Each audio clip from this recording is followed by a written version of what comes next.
靓仔，想提升台球准度必学的3个训练步骤，开始教学。瞄准能力的培养需要3个步骤。首先，你需要拥有打准母球中心点的基本功。对于初学者来说，球杆就是瞄准器，但只有从中心线方向通过的时候，球杆的方向才与白球方向一致。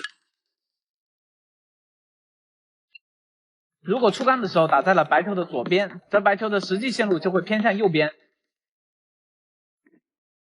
打在右边，白球的线路就会偏向球杆方向的左侧。想让白球的方向和球杆的方向一致，推荐训练方式：一个球朝对面后边笔直击打，弹回来能刚好撞击到杆头。等熟练了以后，接着进行直球瞄准训练。直球瞄准主要是为了训练重合度的感觉，要能预测得到白球最终撞击到红球时的重合度。用白球的最左边和最右边与红球的最左边和最右边相连，这就是白球运动的体积路径。把球杆放在这中间，这样瞄准击球会非常精确。瞄准的时候，如果完全重合，红球就是球杆的方向；如果只重合一点点，红球的线路与球杆的方向接近90度，那就直接瞄准重合度一点点的位置。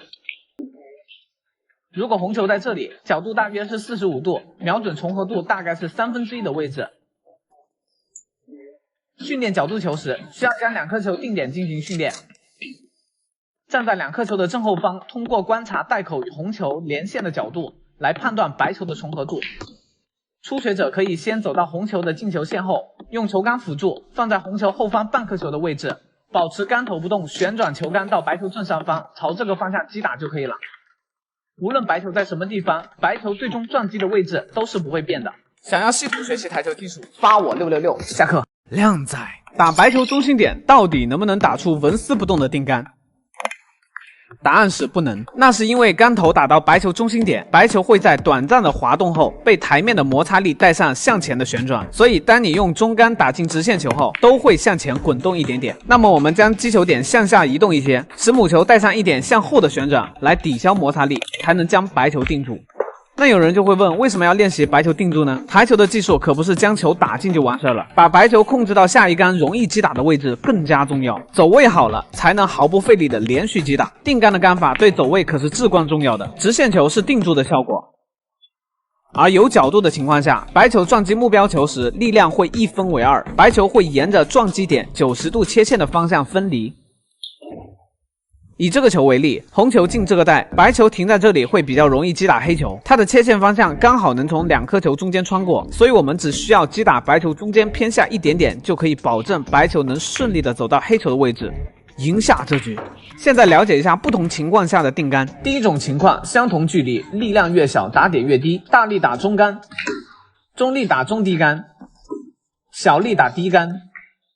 第二种情况，不同距离，距离越远，打点越低，远距离打低杆，中等距离打中低杆，近距离打中杆。想要系统学习台球技术，记得一定要去看我主页置顶的第1条视频。下课。靓仔，加赛的5个小技巧，最后一招也太神奇了吧！技巧1，这个球形白球被完完全全的围死了，没有任何线路可以解到黑球。别急，这里还有一招，抬高杆尾，朝着库边小力击打左塞点位，白球撞库后会产生一个小小的弧线，拐弯将黑球打进。没完全学会前，可千万不要乱用啊！技巧2，反向走位，遇到这种角度球，打进红球后，白球会往左边走，叫不到黑球。想走到这个位置的话，需要用到特殊技巧，立高杆尾，打在低杆右塞的点位上，即可叫到黑球。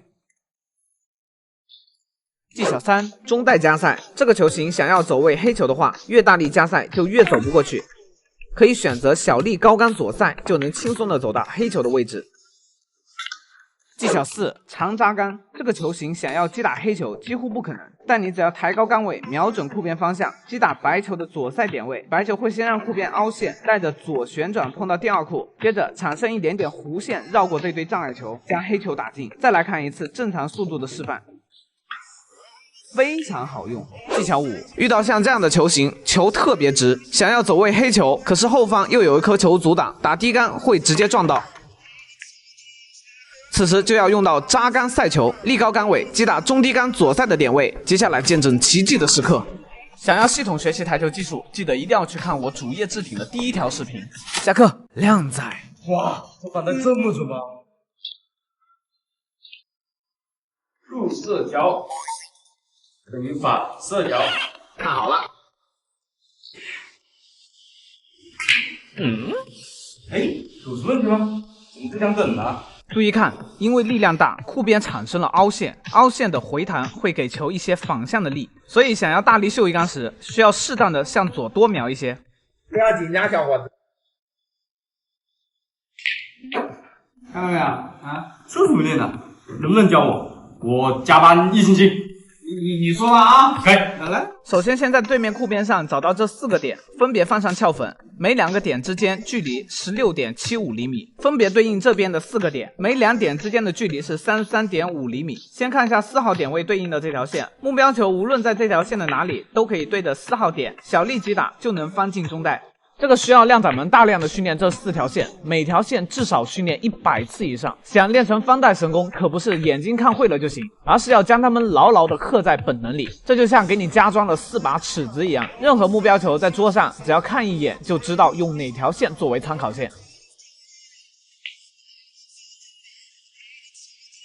好，接下来如果目标球不在这4条线上怎么办？很简单，如果只偏离线的左侧一点点，理论上这条线才是进球线，但是我们只需要加大力量，瞄准3号点打就可以了。还记得吧？大力会缩小反射角，这个球理论上这条线才是进球线，但是它离左侧的2号参考线有点远，所以需要更大的力量去瞄准2号点位，同样也能打得进。现在明白这4条线的重要性了吧？想要系统学习台球技术，记得一定要去看我主页置顶的第1条视频。下课。靓仔，在高手眼里，这种出杆发力一看就知道是新手。为什么高手的发力看起来会那么舒服，有种莫名的爽感？接下来1分钟教会你职业选手的发力技巧。我们手臂有3段部位能产生速度：大臂的上下、小臂的前后，以及手腕的前后。如果这3个部位衔接的不好，球杆的速度不会叠加，反而会抵消。最常见的出杆是小臂向前摆动时，大臂跟着向前。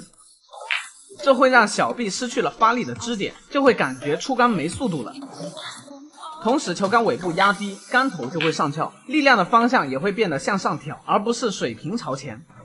如果在小臂朝前摆动的同时，由大臂先带动手肘支点向上，它就会极大的给小臂提供充足的支撑，而向上提的这一小段速度也会被小臂衔接过来，变成朝前的速度。此时你会感觉到球杆变重了一样。如果在回杆时能将手指打开，手腕向后翻，那么在球杆快要接触到母球前，手腕顺着小臂的力量向前翻转，你就会瞬间感受到这次的出杆发力既轻松又扎实，球杆整体也是水平朝前的，获得前所未有的穿透力。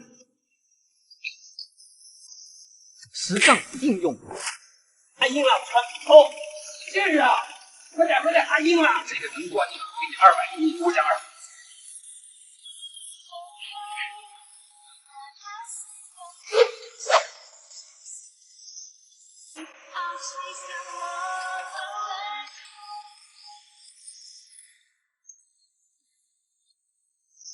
想要系统学习台球技术，记得一定要去看我主页置顶的第1条视频。